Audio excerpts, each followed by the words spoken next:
This is lesson number 1, and we're going to have a look at selecting cells on the worksheet. So if you have a look here, what I've done is I've listed out the 7 basic types of selections that you can do. So we'll cover these individually here. To select a single cell, there's a few ways to do it. One, the most easiest, is just to simply use the mouse and click on a cell that you want. The other way to do it is using the arrow directional keys. So I could use the arrow down, to the right, up, and to the left. But if you're moving around large distances on your spreadsheet, this could take a lot of time. So there's another way to do this, and that is if you were to press the function key F5. When you press F5, it'll have a go-to option, and basically what you could do is you say, I want to go to K10, for example. That's the cell that you want to go to. Push K10 and it takes you to K10. So that's a third way that you can do that as well. Something at this stage I think it's worth noting is how large is the worksheet itself. Well, if you start scrolling down using your arrow keys to select these cells, and you just hold your finger on the arrow down, it could take you a long time to do that. To go to the bottom faster, you could use the page down key, and that would take you a page at a time. It still takes a long time because there's a lot of rows in a particular worksheet. Another way to do this is if you press the N key, you'll see here that the light comes up in the status bar that says end mode, and then when I push the arrow down key, it takes me to the very last cell, and you can see here that there are over 1 million rows in a standard worksheet in 2007-2010.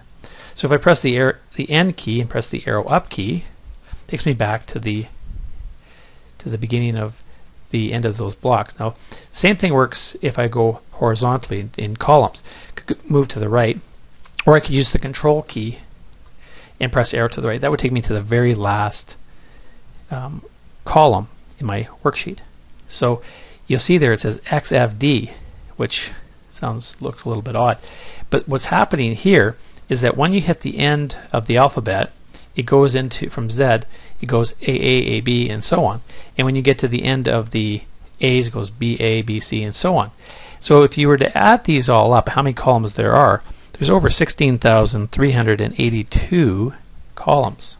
So there's a lot of cells in a particular, so there's over 1 million rows, and there's over 16,000 columns. So if you just did the math on that, just to give you an idea, use Excel here to do the math, it would say that there is an awful lot. Let me just put a commas in here to separate that. So there's 16 billion cells in one worksheet. Now remember, that's one worksheet. This is a separate worksheet, so you've got another 16 billion cells here, 16 billion cells here, and we know now that by pressing the Control N, we can open another workbook.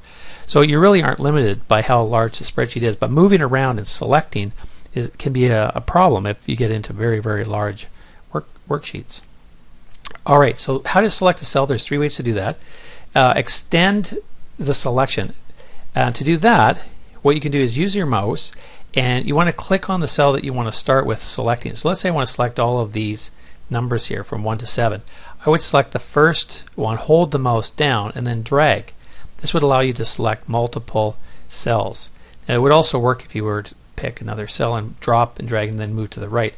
Now, you do this if you were trying to apply some kind of format. Maybe you wanted to turn everything here into bold, for example. It would make it a lot easier than doing this one at a time.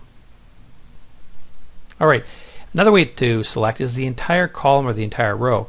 And the easiest way to do that is simply click on the column letter. So for example, if I wanted to bold again this column, I could simply just click on the letter B, and that would select the entire column. I could again click on bold and do it that way as well.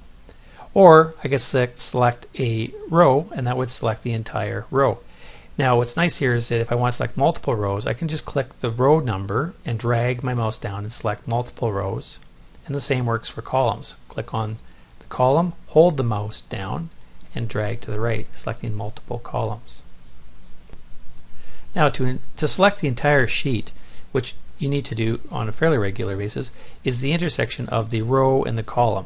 So you can see here, once I click this, the entire worksheet is selected.